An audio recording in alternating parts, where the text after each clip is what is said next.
Welcome, children, standard 6th.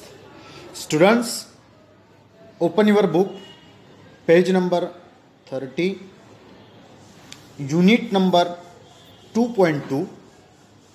Students, the lion, the man, and the statue. Today we discuss about the lion, the man, and the statue. This is story. Very interesting story. Students, see here. Long ago, men and animals could talk to each other.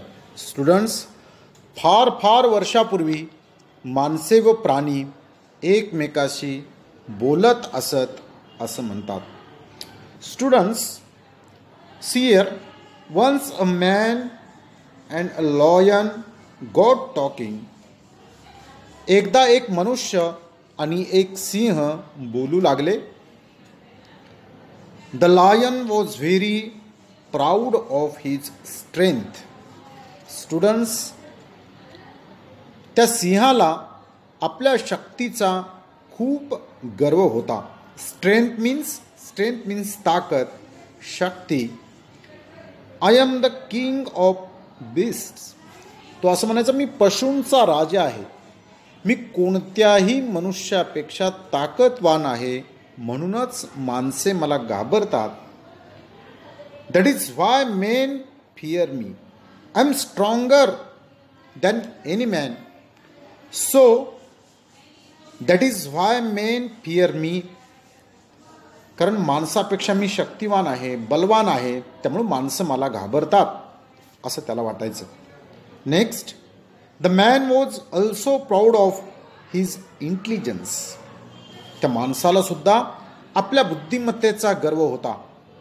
Next, don't forget that men are more intelligent than you are. तुम्हापेक्षा माणसे अधिक बुद्धिमान असतात हे विसरू नकोस असं माणसं म्हणायला लागली. असं तो म्हणायला लागला. That is why they can hunt you or capture you. बघा, म्हणूनच ती माणसं तुमची शिकार करतात किंवा तुम्हाला बंदिस्त सुद्धा करू शकतात. म्हणून माणसांची ताकद, माणूस हा मोठा आहे.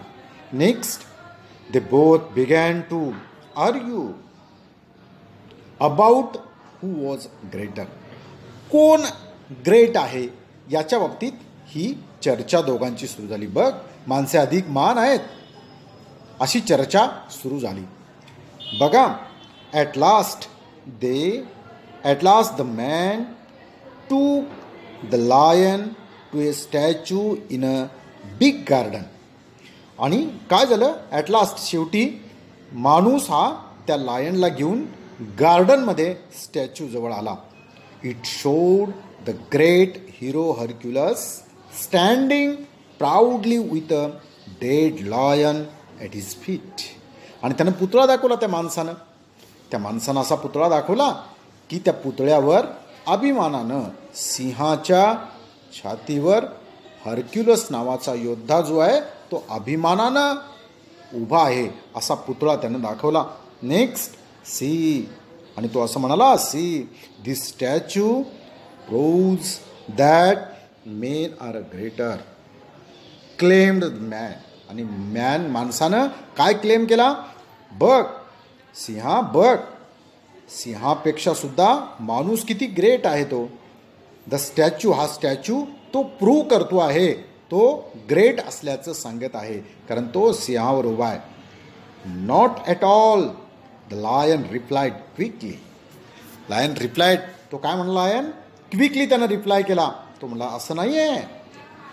This only shows that the statue was made by a man. आणि बघा, हा स्टॅच्यू कुणी बनवला, तर माणसानं बनवलेला आहे.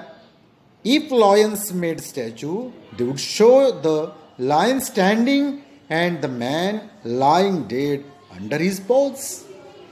जर लायनना हा स्टॅच्यू बनवला तर तो असा स्टॅच्यू बनवेल की माणूस मृतावस्थेत खाली पडलेला आहे, त्याच्या पंजा सिंहाच्या पंजा खाली माणूस आहे, सिंह त्याच्यावर उभा आहे, सिंह असं तो दाखवेल. From this story we can see that the story depends on the story teller. बघा, या गोष्टीवरून कोणतीही गोष्ट सांगणाऱ्या व्यक्तीवर अवलंबून असते हे लक्षात येते. तीच गोष्ट बघा, when someone else tells the same story, they tell it from their point of view. त्याच्या दृष्टिकोनातून, त्याला जसं पाहायचं आहे, त्याला जसं दाखवायचं आहे, त्याची जी दृष्टी आहे त्या दृष्टीच्या आधारावर तो हे सांगण्याचा प्रयत्न करत असतो. आणि म्हणून अशी स्टोरी आहे, गर्व सांगणारी, प्राऊड सांगणारी अशी स्टोरी आहे. We discuss about pointers next period. Thank you.